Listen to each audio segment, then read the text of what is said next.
MCC Tamil நேயர்களுக்கு வணக்கம். இன்று நாம் ஈட்டும் வருமானத்தில் பெரும் பகுதியை மருத்துவமனைகளுக்கே செலவழித்து கொண்டுள்ளோம். அதற்கு காரணம் பல நோய்கள் நம்மை தாக்கியுள்ளதால். இந்த நோய்களுக்கான காரணங்கள் என்ன? அதற்கு உணவு முறை, வாழ்க்கை முறை என்பது. நோயற்ற வாழ்வே குறைவற்ற செல்வம் என்பது போல் நாம் நமது வாழ்க்கையை அமைத்து கொள்ள வேண்டும். நல்வாழ்வு நம் கையில் என்ற தலைப்பில் நமக்கு கருத்துக்களை வழங்க இருப்பவர் திரு சாந்தப்பன் அவர்கள். திரு சாந்தப்பன் அவர்கள் சென்னை லயோலா கல்லூரியில் எம்ஏ சோஷியல் ஒர்க் சமூக அறிவியல் பட்டம் பெற்றவர். காந்தி கிராமம் கிராமிய பல்கலைக்கழகத்தில் தனது ஆராய்ச்சி படிப்பிற்காக ஆராய்ச்சி கட்டுரை சமர்ப்பித்துள்ளார். இவர் 30 ஆண்டுகளுக்கு மேலாக பல சமூக சேவை நிறுவனங்களில் தன்னை ஈடுபடுத்தி கொண்டு பணியாற்றி பல தளங்களில் குழந்தைகள் முதல் இளைஞர்கள், மாணவர்கள் மற்றும் முதியவர்களுக்காக பல பயிற்சி பட்டறைகளை நடத்தியுள்ளார். அவருடைய கருத்துக்களை கேட்பதில் நான் ஆர்வமாக உள்ளேன். அவருடைய கருத்துக்கள் உங்களுக்கும் மிக பயனுள்ளதாக இருக்கும் என்று நம்புகின்றேன். அவருடைய கருத்துக்கள் உங்கள் பார்வைக்கு.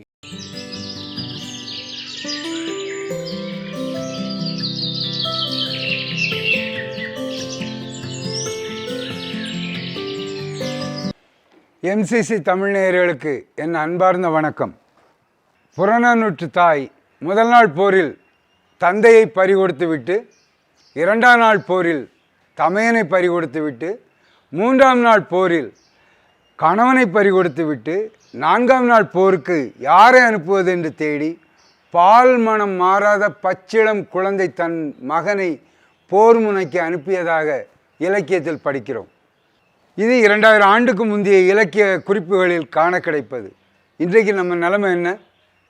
பெற்ற தந்தை, உடன் பிறந்த தமையன், கணவன், பால்மனம் மாறாத பச்சிளம் குழந்தை எல்லாரும் ஏதோ ஒரு நோயினால் ஐசியூவில் இருக்கிற நிலைமையில் இருக்கிறோம். 5 வயது 7 வயது குழந்தைக்கெல்லாம் சர்க்கரை நோயின்னு கேள்விப்படுறோம். 140 ஆண்டு நலமாகவும் வளமாகவும் வாழ படைக்கப்பட்ட இந்த உடலை மிக குறுகிய காலத்திலேயே 40ஐ தாண்டுவதே கடினம், 50ஐ தாண்டுவது கடினம், 60ஐ தாண்டுவது கடினம்ங்கிற ஒரு சிக்கலான ஒரு வாழ்க்கை நிலைக்கு கொண்டு வந்து நாம் வச்சுருக்கிறோம். இன்றைக்கு இதுக்கு யாரை குறை கூறுறது? எதனால் இப்படி? நம்முடைய உணவு முறையா, நம்முடைய வாழ்க்கை முறையா, வேலையா, இல்லை நம்முடைய சிந்தனை முறையா? எதை சொல்வது? எல்லாமே இதில் உள்ளடக்கம். ஒரு சிலர்கிட்ட நான் பேசும்போது அவங்க சொல்கிறாங்க, 50 தாண்டுறதே கடினம், 60 தாண்டிட்டோம்னா அதுக்காக மகிழ்ச்சி அடையணும்னு. 140 ஆண்டு, குறைந்தது 120 ஆண்டு வாழணும் ஒவ்வொருத்தரும், நலமாகவும் வளமாகவும். அப்படி ஒரு நல்வாழ்க்கை வாழ்வது என்பது நம் கையில் இருக்கிறது, நம்மால் முடியும். அதை சொல்வதற்காகத்தான் நான் இப்போது உங்கள் முன் நிற்கிறேன். நல்வாழ்வு என்பது உடலும் மனமும் இரண்டும் சார்ந்த ஒன்று. சரியாக சொல்வதென்றால் மனம்தான் இதில் மனிதருக்கு முதலில் இருக்கிறது. சமையல் கட்டு சரியாக இருந்தால் மருத்துவமனை தேவையில்லை, உணவு முறை சரியாக இருந்தால் மருந்து தேவையில்லை. நான் சொல்லவில்லை, 2000 ஆண்டுக்கு முன்னே வள்ளுவர் கூறியது இதுதான், மருந்தென்ப வேண்டாவாம் யாக்கைக்கு என்று. இன்றைக்கு மருந்தை மட்டுமே உணவாக எடுக்கக்கூடிய ஒரு நிலையில் வந்திருக்கிறோம். மருந்தே உணவு என்று சொல்லக்கூடிய ஒரு முழக்கத்தையும் கேள்விப்படுகிறேன் நான். இந்த உடல் 120லிருந்து 140 ஆண்டு நலமாய் வாழ படைக்கப்பட்டுள்ளது. அதற்கான வாய்ப்பாடு இந்த உடல்லே கொடுக்கப்பட்டிருக்கு. அப்படி ஒருவர் வாழ வேண்டுமென்றால் முதல்ல அவருக்கு தன்னை பேண தெரியணும். தன்னை பேணி கொண்டால்தான் அவர் தன்னுடைய குடும்பத்தை பேணி கொள்ள முடியும். குடும்பத்தை பேண முடிந்தால்தான் அவரால் தன்னுடைய உறவுகளை, நட்பு, சுற்றம் அனைவரையும் பேண முடியும். எனவே ஒருவர் தன்னை பேணுதல் அப்படிங்கிறது முதலில் அடிப்படையானது. தன்னை பேண தெரியாத யாராலும் வேறு யாரையும் பேண முடியாது. இது இயங்கியல் உண்மை. அப்படி பார்க்கும்போது ஒருவர் தன்னை பேண வேண்டும் என்றால் தான் என்பதில் 2 இருக்கிறது. ஒன்று மனம், இன்னொன்று உடல். நாம் இப்போது உடலுக்கு அதிகமாக முக்கியத்துவம் கொடுத்தாலும் மனது தான் இந்த உடலை இயக்கி கொண்டே இருக்கிறது.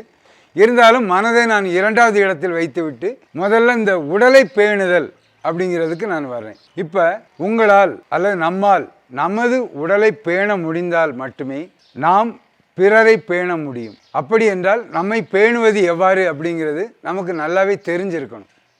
இது ஒன்றும் பெரிய கம்பசூத்திரம்னு சொல்லுவாங்க, அந்த மாதிரியான கடினமானது கிடையாது, மிக எளிது. இந்த உடல் என்ன சொல்லுதோ அதை கேட்கணும். அந்த தன்னை பேணுதல் அப்படிங்கிறதுல இந்த உடலில் நீங்கள் காலையில் எழுந்ததிலிருந்து இரவு துயில் கொள்ள போகிற வரைக்கும் என்னென்ன மாதிரி நம்மை பேணிக்கொள்ள வேண்டும், இந்த இந்த உடலை எவ்வாறு வழிகாட்டுது அப்படிங்கிறத நான் உங்களுக்கு சொல்கிறேன். இப்போது துயில் எழுக. நாம் காலையில் எழும்போது எவ்வாறு எந்திரிக்கிறோம்? இது நாம் குழந்தையாக இருக்கும்போது நம் தாய் நம்மை எவ்வாறு வளர்த்தார்களோ அதை பொறுத்தே அமைகிறது. நம்மளை அளவிட்டு தான் எழுப்பியிருப்பாங்கன்னா நமக்கு காலையில் என்றைக்கு எந்திரிச்சாலும் ஒரு எரிச்சலும் சோம்பலும் வருத்தமும் வரும். இன்னொன்று, முந்தின நாள் நாம் மிக களைப்பாக போதுமான அளவிற்கு உணவில்லாமல் அல்லது போதுமான ஒரு மகிழ்ச்சியான சூழல் இல்லாமல் நம்ம படுக்க போயிருந்தால் மறுநாள் காலையில் எழும்போது நமக்கு அசதியாக தான் இருக்கும். அப்போ முந்தைய நாள் நாம் இன்னைக்கு காலையில் எப்படி எந்திரிக்கிறோங்கிறத தீர்மானிக்குது. அது ஒரு பக்கம் இருக்கட்டும். இருந்தாலும் இந்த நாளை இன்றைக்கி சிறப்பாக நான் வச்சுருக்கேன்னு முடிவு பண்ணால் நான் எழும்போது படுக்கையில் இருந்து எழும்போது சிரித்த முகத்தோடு நான் எழ வேண்டும். இதுக்காக செயற்கையாக புன்னகையை வர வைக்க முடியாது, மிக எளிது. இந்த நாள் நான் உயிரோடு இருக்கிறேன், இதை நான் புரிஞ்சுக்கிட்டாலே எனக்கு ஒரு வாய்ப்பு கொடுக்கப்பட்டிருக்குனாலே எனக்கு ஒரு மகிழ்ச்சி கட்டாயம் வரும். இது எல்லாருக்குமே தோன்றும். அதை முதல்ல உங்களுக்கு ஆழமாக வச்சுக்குங்க. இன்றைக்கு நான் நலமுடன் எழுந்திருக்கிறேன், இந்த நாள் இனிதாக எனக்கு அமையும், என்னை சுற்றி உள்ள எல்லாருக்கும் அமையணும் அப்படின்னு சொல்லி மனதுக்குள் நீங்கள் முடிவு பண்ணிவிட்டு எந்திரிங்க. எழும்போது உங்களுடைய உடல் என்ன சொல்லுதுன்னு பாருங்கள், எங்கே வலி இருக்குது இல்லை அப்படின்னு. அப்படி எழும்போது ஒருவேளை சிலருக்கு மார்பு தொடர்பான அதுவும் இதய தொடர்பான நோய் அந்த மாதிரிலாம் இருக்குன்னா வலது புறமாக புரண்டு எழுகிறது நல்லது. மற்றபடி அந்த மாதிரி சிக்கல் இல்லாதவங்க எந்த பக்கமும் புரண்டு எந்திரிக்கலாம், இல்லை நேராக கூட அப்படி குதிச்சு எந்திரிக்கிற மாதிரி எந்திரிக்கலாம். அது உங்களுடைய உடல் நிலையை பொறுத்தது. எந்திரிச்ச உடனே நீங்கள் செய்ய வேண்டியது நல்லா நெட்டி முறிக்கணும். உடலை எந்த அளவிற்கு நல்லா நெட்டி முறித்து வளைச்சி கொண்டு போக முடியுமோ அந்த அளவிற்கு கொண்டு போயிடும். அந்த நெட்டி முறிக்கிறதுங்கிறது மனிதன்னா மறந்துட்டோம், வேறு எல்லா விலங்கும் துயில் எழுந்த உடனே இந்த நெட்டி முறித்தல், சோம்பல் முறித்தல்னு சொல்கிறோம்ல, இதை செய்யுது. அதுவும் குறிப்பாக பெண்களை நம்ம வீடுகளில் இந்த மாதிரி சோம்பல் முறிக்காத, குடும்பத்துக்கு நல்லதில்லை இப்படி சொல்லியே அந்த பெண்களுடைய உடலை அசைக்க வளைக்க இயலாமல் ஆக்கிட்டாங்க. அதை செய்யாதீங்க தயவு செஞ்சு. ஒருவேளை உங்களுக்கு எல்லோரும் முன்னாலேயும் பெரும்பாலும் படுக்கை இறங்கிற தனியாக தான் வச்சுருக்குறோம், தனியாக தான் படுத்துருக்குறோம். எழுந்த உடனே உடலை நல்லா முறுக்கி நெளித்து வளைச்சி கொடுங்க. நான் விளையாட்டு சொல்ல, உங்கள் வீட்டில் கை குழந்தை இருந்தால் தொட்டிலில் போய் பாருங்கள். அந்த குழந்தை முழிக்கும் போதே உடலை நல்ல ஒரு முறுக்கி தான் எந்திரிக்கும். நீங்கள் நடைப்பயிற்சி போகிறது, ஆசனம் பண்ணுறது எல்லாம் இதுக்கு அப்புறம்தான். முதல்ல நீங்கள் செய்ய வேண்டிய இந்த உடலை நல்லா எவ்வளோ முறுக்கி புழிஞ்சி உடலில் எங்கெங்கெல்லாம் வளைவு அசைவு இருக்கோ எல்லா இடமும் நல்லா முறுக்கிடுங்க. அதை முறுக்கி புழிஞ்சு ஒரு நெட்டி முறித்து நல்லா அப்படி எந்திரிச்சு அப்படி விட்டுட்டு அதுக்கப்புறம் நகர தொடங்குங்க. உங்களுடைய உடல் நீங்களே ஒரு செல்ஃப் மசாஜ்னு சொல்ல, தன்னைத்தானே அழுத்தி கொடுப்பது போன்றது. இதுதான் எல்லா விலங்கும் செய்யுது. ஆனால் மனிதன் மட்டும் நெளிச்சு கொடுக்கறது நல்லதில்லை, அது பொம்பளை பிள்ளை நெளிக்கிறது நல்லதில்லை, இப்படி வெவ்வேறு மாதிரியான கருத்துருவங்களை கொடுத்து நெளிக்க விடாமல் பண்ணிட்டோம். நெளிக்கிறது முக்கியம். அதுலேயும் நாம் பெரும்பாலும் தூங்கும்போது முன்னோக்கி குனிந்து வளைந்து தூங்குகிற ஒரு பழக்கம் நமக்கு இருக்கும். அதனால் எந்திரிச்சோடனே என்ன செய்ய வேண்டியிருக்குன்னா பின்னோக்கி வளைதல் அப்படிங்கிறதுக்கு அதிக முக்கியத்துவம் நம்ம கொடுத்தே ஆகணும். அப்படி கொடுத்து வளைஞ்சி நெட்டி முறிச்சிட்டோன்னா முதல்ல அன்றைக்கு இரவு ஒரு 6 மணி நேரமோ 7 மணி நேரமோ 8 மணி நேரமோ அந்த உடலுக்கு கொடுத்த ஒரு ஓய்வை ஒரு பிழிஞ்சு திரும்ப அதை வேலை செய்ய தயாராகு அப்படின்னு நம்ம சொல்லிடுறோம். இப்போ எல்லா உறுப்பும் சரி நானும் தயாராகிட்டேன் அப்படின்னு சொல்கிற ஒரு நிலை அது. இப்போ பார்த்தீங்கன்னா சின்ன குழந்தைகள்லாம் திடீர்னு நடு இரவில் துள்ளி கனவு கண்டு எந்திரிக்கும். திடீர்னு படுத்துக்கிட்டே படுத்திருக்கிற இடத்துலேருந்து தேடும் எதையோ விட்டோன்னு. அது கனவோட ஒரு தொடர்ச்சி. கை குழந்தைகள் அதே மாதிரி இடையில பசியினால் முழிக்கும். அதே மாதிரி வயசானவங்க, நோய்வாய்ப்பட்டவங்க சரியாக தூக்கம் வராமல் எழுந்திருக்கிறதுக்கு இடையில முழிப்பு அல்லல் படுறதெல்லாம் இருக்கும். இதுக்கு நாங்கள் என்ன செய்யலான்னு ஒரு கேள்வி இப்போ உங்களுக்கு இருக்கும். ஆனால் இந்த கேள்விக்கான விடை அந்தந்த நேரத்தில் அந்தந்த அவர்களை பேணணுங்கும் போது உங்களுக்கான விடையாக சேரும். இப்போ நீங்கள் கனவு கண்டிருந்தீங்கன்னா காலையில் எழும்போது அந்த கனவில் சில நேரத்துக்கு முழு கனவு நினைவில் இருக்கலாம். சில நேரங்களில் ஒரு கனவு கொஞ்சம் அங்கே இங்கே அரசல் புரசலாக இருக்கலாம். இந்த கனவுக்கு விடை சொல்லுதல், விளக்கம் சொல்லுதல்லாம் ஒரு பக்கம் இருக்குது. மிக எளிய ஒரு சின்ன விளக்கத்தை மனசில் வச்சுக்கோங்க. அன்செட்டில்டு அப்படின்னு சொல்லுவாங்க.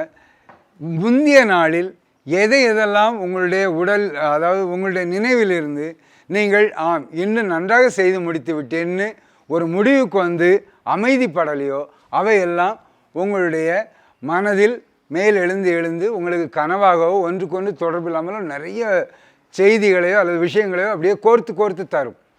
இது உங்களுடைய சொல்லப்போனால் 1 நொடியிலேருந்து 0.6 நொடியிலேருந்து 1.5 நொடி அவ்வளோ நேரத்துக்குள்ளே அந்த தொடர்பு வந்துட்டு போயிடும். ஆனால் நமக்கு மணிக்கணக்குக்கு கனவு கண்ட மாதிரி இருக்கும். இந்த நிலையும் நம்முடைய தூக்கம் காலையில் எழும்போது ஒரு அலுப்பிற்கு காரணம் தரலாம், பதட்டத்திற்கு காரணம் தரலாம். சரிதானா? அப்போ எப்படி தூங்க போகணும்னு சொல்லும்போது இதற்கான விளக்கத்தை நான் சொல்லித்தரேன். ஒருவேளை கனவு கண்டு நீங்கள் இடையில எந்திரிச்சிட்டிங்கன்னா ஒன்றும் பதட்டப்பட வேண்டாம், மிக எளிது.